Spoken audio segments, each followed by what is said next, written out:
Good evening po and happy midweek. Tayo po'y manalangin muna. Panginoon, salamat po sa araw ng midweek na ito at kami nagsasama muli. Amin pong inihiling ang mga banal na anghel na magsiawitan kasama namin sa pagpuri sa inyo. Lahat po tayo amin inihiling sa pangalan ng Panginoong Jesucristo. Amen. Ang una po nating aawitin ay Draw Me Nearer.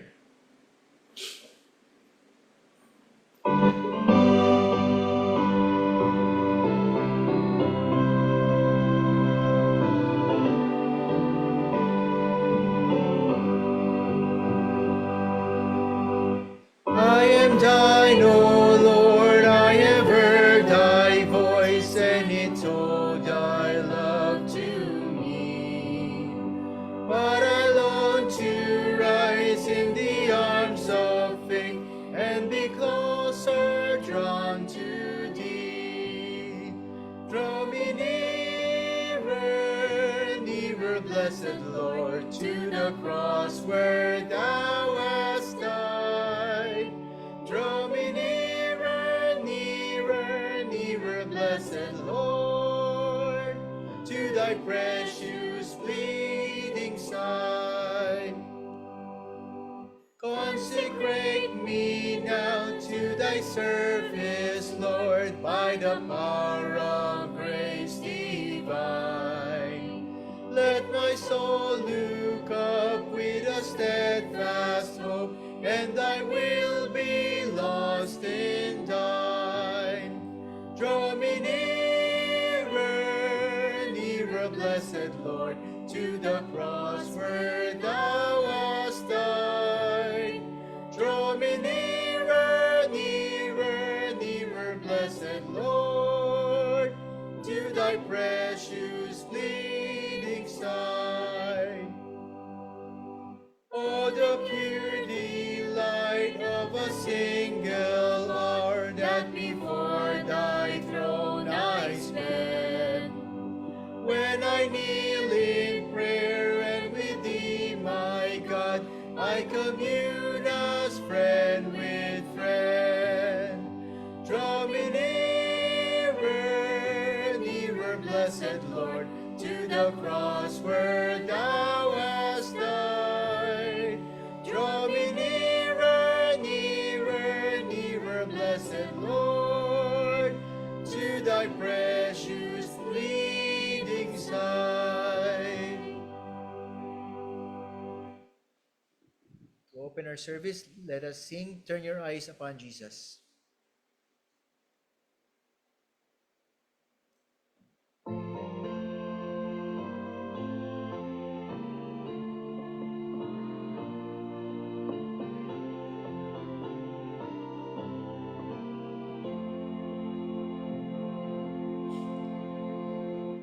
O soul, are you weary and troubled?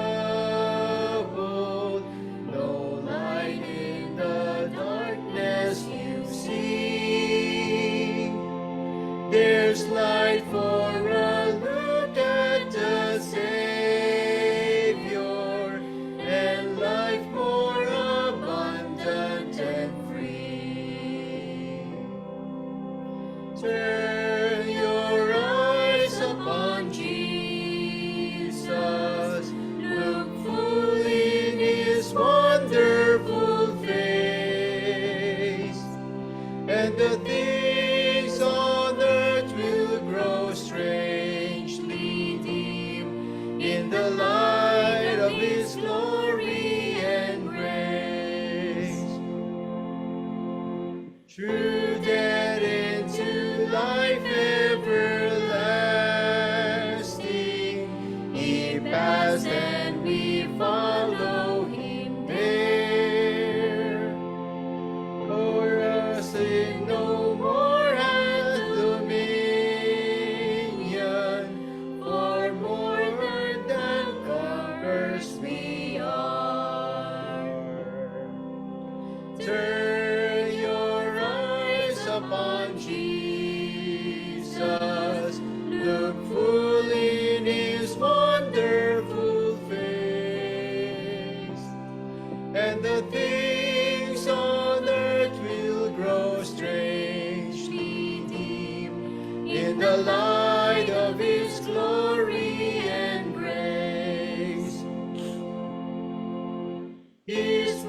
shall not fail you, he promised. Believe him and all will be well. Then go to a world that is dying, his perfect salvation to tell. Turn your eyes upon Jesus, look full in his wonderful face, and the things of earth will grow strangely deep in the light of his glory and grace.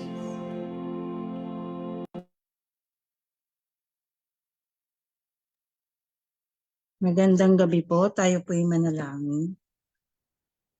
Panginoong makapangyarihan sa lahat, maraming salamat po sa gabing ito na ibinigay niyo po. Kami po'y nagsama-samang muli. Panginoon, i-bless niyo po kaming lahat at ang speaker na magsasalita, sana po ay bigyan niyo po siya ng magandang mensahe na may a-apply namin sa pang-araw-araw naming pamumuhay.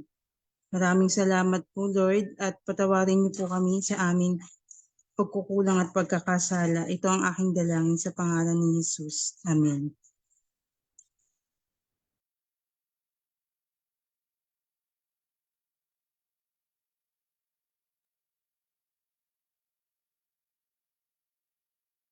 Good evening po and happy midweek sa lahat. Maraming salamat po sa ating mga participants na nagbigay ng naglingkod ngayong gabi. Ang Umbao family para sa ating song service at nag-opening prayer po sa atin si Sister Chien Corpus. And ang welcome remarks po ay inyong lingkod. At bago po natin marinig ang ating speaker, ang ating pong speaker ngayong gabi ay walang iba kundi si Sister Dali Dane Ayad. Kung sa mga tao pong hindi nakakilala sa kanya, siya po yung wife ni Pastor Samuel Ayad, yung ating associate pastor. And nagpapasalamat po ako sa kanya dahil asun po nung Wednesday last week, nung gumagawa po ako ng nung after nung midweek natin, nag-iisip kami ni Elder Eric kung sino yung ilalagay namin na speaker. Sabi ko, Elder, tayo na po yung magsiserve sa for this week yung youth na po. Meron po ba kayo naisip? Tapos naisip ko, since tapos na si Ma'am Dara, si Ma'am Dali po. And unfortunately po, since nasanay po ako na si Pastor Jerryle ay parating nasa Diamond at siya nagasalita, na overlook ko lang po yung time na slot pala ni Pastor Jerryle ngayong week. So maraming salamat din kay Pastor Jerryle dahil he is willing naman po na mag-giveaway kay Ma'am Dali sa ngayong gabi, and sabi niya at least daw meron daw siyang chance na makapagpahinga po for this dahil medyo pagod din si Pastor Jerryle for the whole week. Actually last week pa na medyo nung nakasama namin siya nung Sunday, medyo nakikita namin yung pagod niya dun sa dire-diretsong activity po. So maraming salamat Ma'am Dali for sa inyong pagtanggap dito sa ating midweek service. At ang bago po natin siya maririnig ay makakarinig po tayo ng musical offering mula kay Yen Budayaw. And then season of prayer po ni Brother June Maalihan dahil nakiusap din po tayo kay Brother June kung pwedeng siya muna ang mag-replace kay Kuya Eric. And then ang closing prayer po natin ay yung ating speaker, Sister Dali Dane Ayat. Ito lang po yung pagkasunod-sunod ng ating program at maraming salamat.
Good evening po sa ating lahat at happy midweek po. Ayan, salamat po sa privilege po na makapag-share po ng salita ng Diyos sa gabing ito.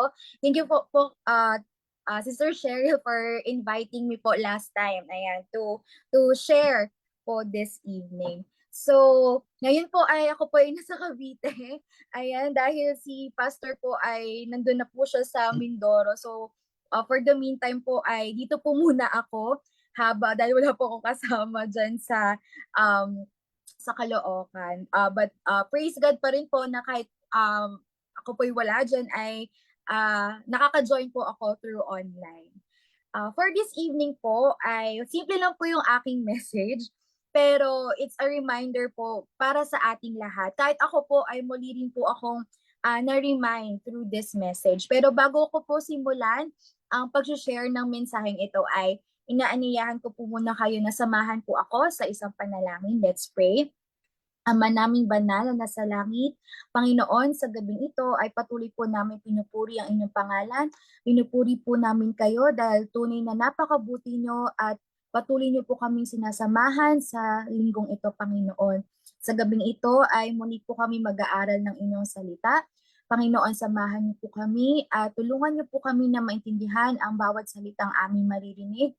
Naway kayo po ang maitaas, Panginoon. Naway makita po namin muli ang inyong kabutihan at ang inyong pagmamahal sa bawat isa sa amin. Naway ang Holy Spirit po ang siyang sumama sa amin as we study your word this evening. Ito lang pong aming dalangin. Kasama na rin po, Panginoon, sa paghingi ng aming mga pagkukulang at pagkakasala. Sa pantamis na pangalan ni Jesus. Amen. So for this evening po, mga kapatid, ang title po ng message na akin pong i-share po sa inyo is Let Go and Let God. Ang key text po natin, kung meron po kayong Bibles, you may open it with me po sa Isaiah 41:10. So ito po ay from Isaiah 41:10. I'm sure kahit di nyo rin po buksan yung inyong mga Bibles ay alam niyo po itong Bible verse na ito. It says here, "Fear not, for I am with you. Be not dismayed, for I am your God. I will strengthen you. Yes, I will help you. I will uphold you with my righteous right hand." So siguro nakikita niyo na po yung gist ng ating message. Pero bago ko po simulan, meron lang po akong isang illustration na i-share po sa inyo. Since summer po ngayon, di ba? Usong-uso po ngayon yung mga water attraction. Ayan. So, minsan pumunta tayo ng mga splash island. Ayan, yung mga marami pong usong mga water parks. So, dito po, may isa pong babae na naggusto po niya pumunta sa isang water attraction. Pero itong water attraction na to, kung alam niyo po yung may mga tali, yung may mga ropes, yung parang duduyan, ayan, tapos biglang tatalon. So itong babae na to, akala niya sa isip niya, ay madali lang yan. Siguro pag na-try daw niya yon ay madali lang sa kanya at hindi ganun kahirap. Kasi naman napapanood naman niya sa TV or sa YouTube na parang masaya or enjoy lang siya na activity. So in short, nandun na siya sa water attraction na yon and nagtry na siya na i-grab yung rope at ready na siyang tumalon. Pero nung pag-grab niya ng rope at nagsisimula na siyang mag-swing, bigla siyang natakot, bigla siyang kinabahan. Ayan, biglang nanlamig siya at naramdaman niya na parang hindi pala niya kaya yon. Ayan, at habang siya dumuduyan, nakita niya na parang yung pool na tatalon niya ay 6 feet above, 6 feet, parang sobrang taas. Ayan, at natakot siya, sobrang takot niya, talagang trinay niya yung sarili niya na muling makabalik dun sa patungan, dun sa platform kung saan siya kung saan niya unang hinawakan yung kanyang rope.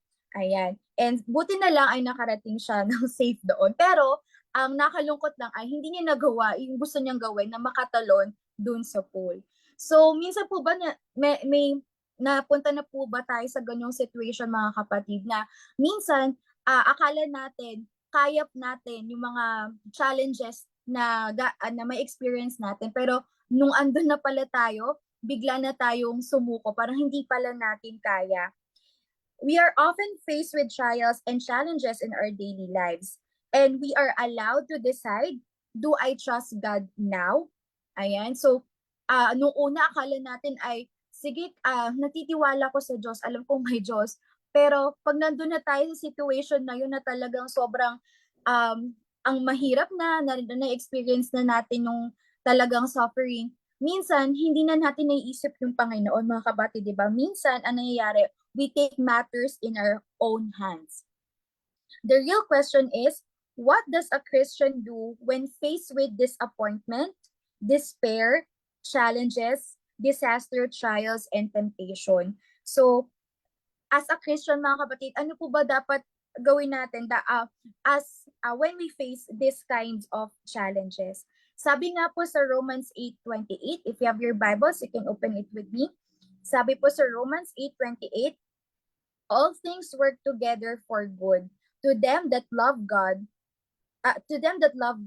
to them who are called according to His purpose. Have we ever stopped to consider that these things were placed in our lives so that we can become better Christian, greater stewards of God? So ito pong mga challenges na na-experience po natin ay it's not God did not allow it to happen to us para po pahirapan tayo, but it helps us to grow. Ayan, sabi nga po, 'di ba, yung exercise. We have exercise para tayo ay mas lalong masanay, ayan, mas malalong ma-equip yung ating pangangatawan. And same din po with trials. We have trials for us to grow, for our faith to be strong. And oftentimes, as we take matters into our own hands, the solution to the problems do not work as well as they should. And ito po yung nagiging tendency po natin as Christians. Sometimes, dahil tayo po ay masyadong absorbed sa problems, we tend to forget that there is a God, and we tend to put solution, think of the solution through our own hands. I remember po, gusto ko lang po i-share itong experience na to last year. Ayan, kararating ko lang po from overseas. Ayan, bago po kami ikasal ni Pastor Sam. Wala po akong work. Ayan, so during that time, medyo desperate po ako maghanap ng work.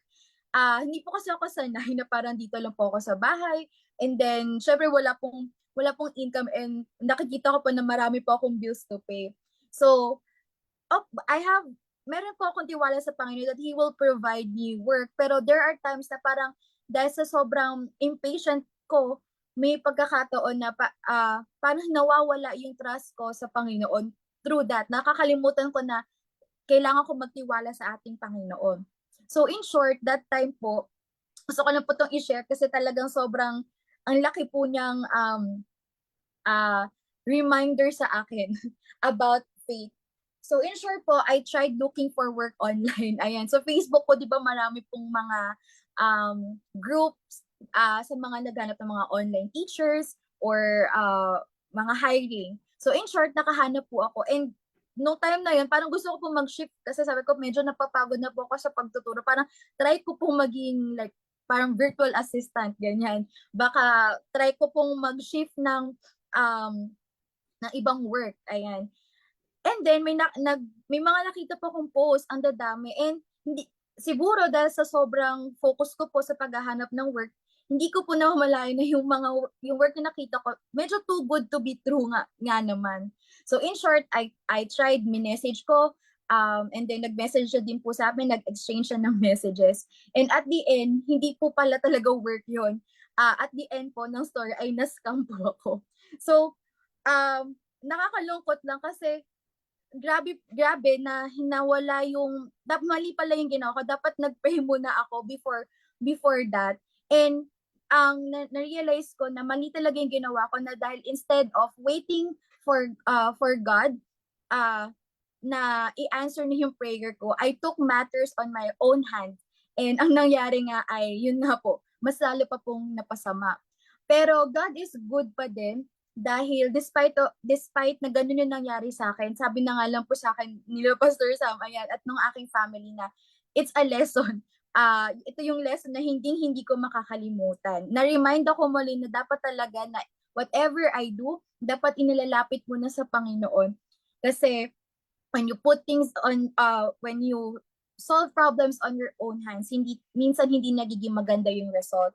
Pero, and nung time naman na bigyan ako ng work, ito rin yung nakakatawa sa Panginoon. Kasi, yung work na iniisip ko, na gusto ko talagang applyan, nung mga bandang December na, nung hindi ko na po naiisip, ayun, busy na po kami sa pag-prepare ng wedding. Doon naman po biglang nag-message yung employer na wala po kong ginawa. Di ko rin alam kung ano po yung nangyari, ba't ako yung unang naisip. Dati ko po siyang employer.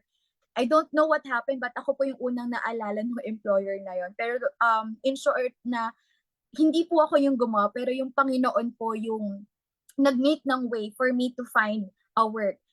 So, 'di ba po mas wala pong nangyaring loss, parang I just allowed God, I just waited patiently, and God dealt it po. And it's a reminder din for me na every time na nakakaranas po ako ng mga ganong trials, it reminded me that dapat just wait upon the Lord. Sometimes we just have to stand still and let God do the work. Ayan. Sabi po dito, our responses to the circumstances make all the difference. So, whenever we face trial, yan, our responses makes the difference. The Apostle Paul said he would glory in his infirmities, that the power of Christ would rest on him. And let's look back po sa Romans 5 verses 3 to 5. If you have your Bibles, let's open it on Romans 5 verses 3 to 5. Sabi po dito, and not only so, but we glory in tribulations also, knowing that tribulation worketh patience, and patience experience, and experience hope.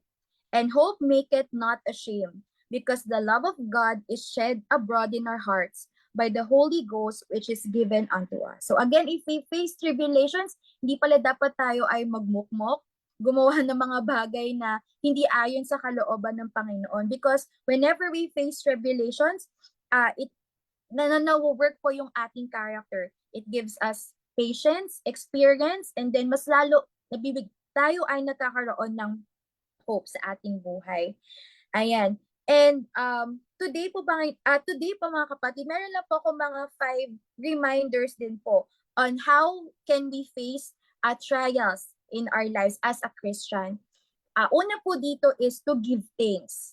Ayan. So, ang weird po no, na tayo ay naka-experience ng trials, pero dapat po pala natin na ipagpasalamat siya sa Panginoon. Sabi po dito, in the midst of adversity, thankfulness acknowledges that there is a God greater than the perceived stronghold that the trial has over one's life. So, ipagpasalamat pa rin po natin dahil when we give thanks, mas lalo tayong nare-remind sa kabutihan ng Panginoon at nakakalimutan po natin yung mga problema ang ating po nararanasan. Next is rejoice. Ayan. So, pag may problema po pala tayo, dapat tayo ay wag tayong magmukmok, magtago sa isang kwarto. Minsan kasi pag tayo ay nagtatago, 'di ba po, parang kung ano-ano na po yung ginagawa natin, yung tayo ay nade-depress. But sabi po dito, rejoice. It takes the spirit within you to rejoice over a disappointment, and you may even consider it to be an oxymoron. At sabi nga po sa Psalms 37 verse 4, delight yourself in the Lord, and He will give you the desires of your heart. So, subukan po natin. I know na it's challenging na magsayaw when facing trials, pero yun po ang sabi sa atin ng Panginoon. Subukan po nating ibahin yung ating mindset. Yan, ngumiti po tayo. And marami rin po tayong maa-attract na mga souls, diba? Pag nakikita po nila na, ay, ayan, si sister, kahit ang dami niyang pinagdadaanan, pero siya ay nakangiti. So, hindi po ba nakakapagbigay rin po tayo ng hope sa iba, ng tayo po ay nagiging witness na meron tayong Panginoon sa ating buhay. Third po, we should believe and act on God's word. So tayo, pag may promise ang Panginoon, marami pong promises ang ating Panginoon sa ating Bible. Pero ang dapat po natin gawin ay paniwalaan, at hindi lang po natin paniwalaan, but we have to act upon it. Ipakita rin po natin na pinamumuhay po natin ang kanyang mga promises. Sabi nga po sa Romans 10:9-10, if you declare with your mouth, Jesus is the Lord, and believe in your heart that God raised him from the dead, and you will be saved. For it is with your heart that you believe and are justified, and it is with your mouth that you profess your faith and are saved. So kung tayo po ay naniniwala, it will happen. If you believe in your heart that God is there, and God was raised from the dead, then you will be saved. And next po is cry out to God. Ayan, minsan po, baka hindi po kasi tayo nakakalimutan po natin manalangin. Nakakalimutan po natin na sabihin sa Panginoon yung mga nararanasan natin. Kasi nga, we tend to do things on our own hands. So, dapat pala, ilapit lang po natin sa Panginoon. Cry out to God. Sabi nga po sa Psalms 34 verse 17, the righteous cry out, and the Lord hears them. He delivers them from all their troubles. So paano po tayo i-deliver ng Panginoon sa ating problema kung hindi niya naririnig yung ating cry? So it shows us na dapat na po tayo na kung tayo ay nag-share ng problema sa ating mga kaibigan, dapat unahin po muna natin na sabihin ng ating mga problema sa ating Panginoon. Cry out to God. At ang pinakahuli po, overcome evil with good. Sometimes part po ng ating mga tribulations or challenges ay may mga nakakasamaan tayo ng loob, may mga nakaka-offend po sa atin. Sometimes as our human nature, we want to gusto po nating gumante. Ayan, gusto po nating we want to curse that person. Gusto po natin na magkaroon ng mga masasamang bagay na mangyari dun sa ating mga kaaway. Pero hindi po pala yun ang gusto ng ating Panginoon. Sabi po dito, overcome evil with good. Sabi po sa Romans 12:21, be not overcome of evil, but overcome evil with good. So siguro mas maganda na instead na tayo yung lumaban, ipagpasa Diyos na lang po natin, ipag-pray na lang po natin yun. Dahil pag tayo ay again nag-act, di ba, when we put the solution in our own hands, diba, probably na hindi po maging maganda yung result. So, I pray na sa simpleng message na ito ay muli po tayong ma-remind on how should we deal trials and tribulations in our Christian life. And in our low moments, when we wonder if Jesus cares, when we face different challenges, yes, Jesus cares. We just have to let go and let God. So, yun lang po ang aking mensahe po ngayong gabi, at happy midweek po muli sa ating lahat.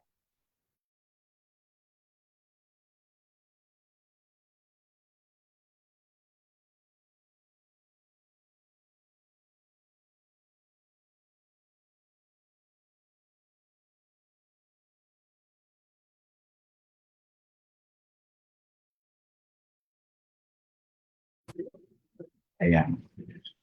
Sorry, wala akong. Ayan, thank you.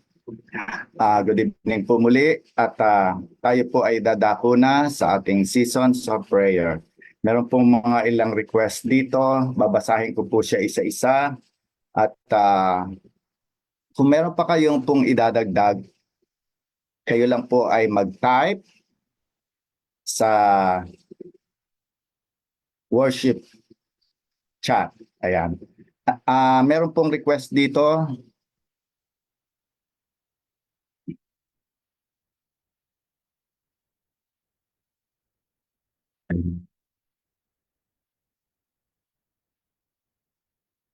Ayan. Si Sister Melinda, ang prayer request po sa continuous healing ni Brother Leo Gonzaga. Ganyan din po si Corazon, Sister Corazon, si Ate Cora.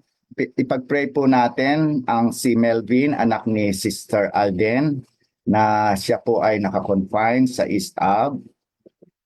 Gayon din po, prayer of thanksgiving para sa thesis nila Ezra. Prayer request ni Sister She. Si Sister Myra ay may dalawang prayer request para sa kapatid natin si Sam Kaluya sa kanyang stones. Gayon din sa kanyang neighbor na si Sister Suping sa kanyang tumor sa kanyang katawan. At meron pa si Sister Bing Corpus po ay prayer para sa kanyang good health ng kanyang family and safety. At si Sister Anching, prayer request para sa darating na Remnant Women's Ministry Day Out sa MOA sa Sunday. Magdi-distribute ng mga pamphlets. Gayun din si Brother Jazz sa kanyang father na continue sa magkaroon ng malakas na pangangatawan. Meron pa po bang iba? Parang meron pa pong pumasok. Si Pastor, prayer of thanksgiving po para sa matagumpay na district fellowship. Okay, amen. Kung meron pa po, tinitingnan ko yung chat sa Zoom.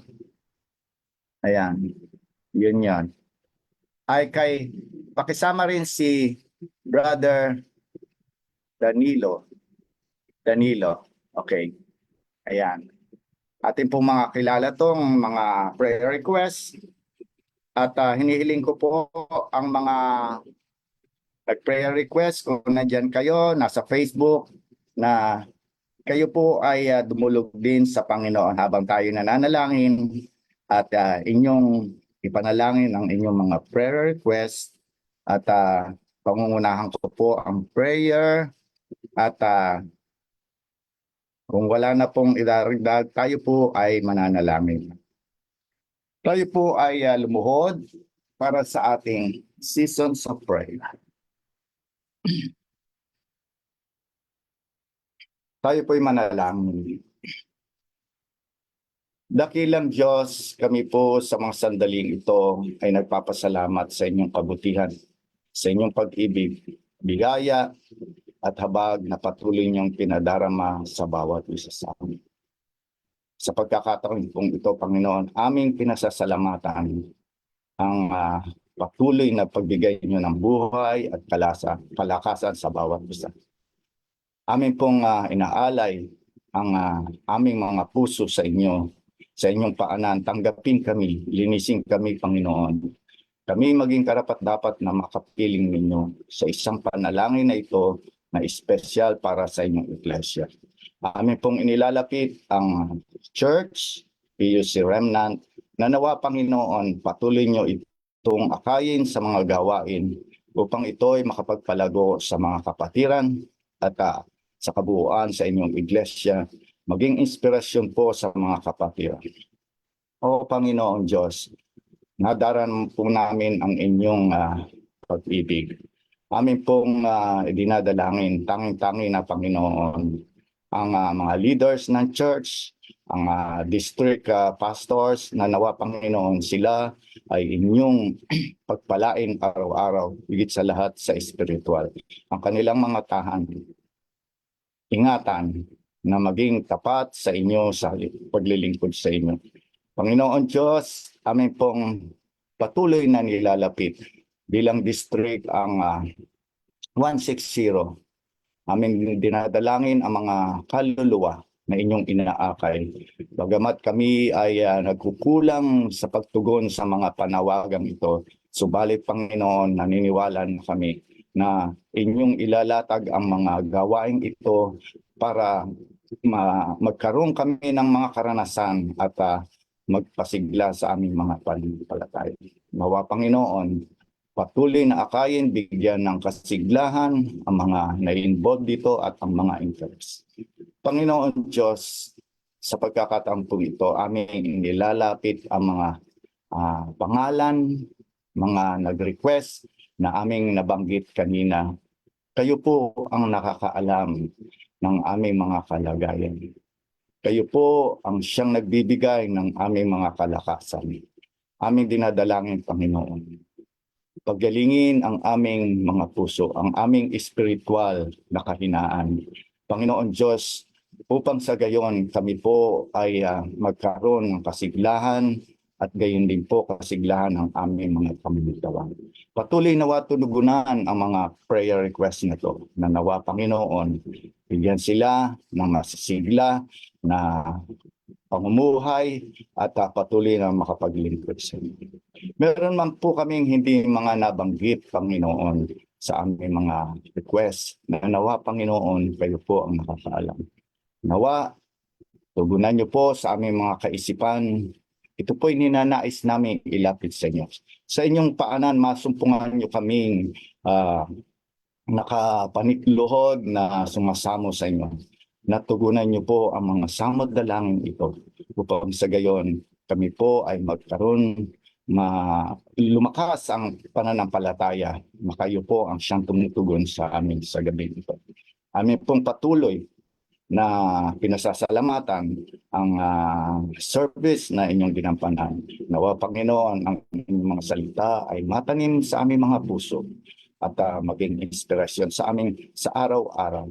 Nawa Panginoon, pagpalain po ang iglesia sa gabing ito. Ito po ay aming hinihiling sa pangalan ni Jesus. Amen. Amen.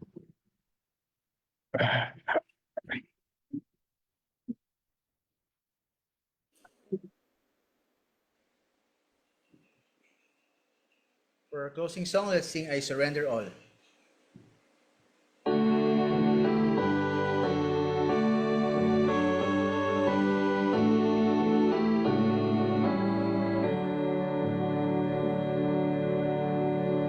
All to Jesus I surrender, all to Him I freely give. I will ever love and trust Him, in His presence daily live. I surrender all, I surrender all to Thee, my blessed Savior. I surrender all to Jesus I surrender. Humbly at His feet I bow, worldly pleasures all forsake, and take me, Jesus, take me now. I surrender all, I surrender all to Thee, my blessed Savior. I surrender all to Jesus I surrender. Make me Savior wholly Thine. Let me feel the Holy Spirit, truly know that Thou art mine. I surrender all, I surrender all to Thee, my blessed Savior. I surrender all to Jesus I surrender now. I feel the sacred flame, oh, the joy of full salvation. Glory, glory to His name. I surrender all, I surrender all to Thee, my blessed Savior. I surrender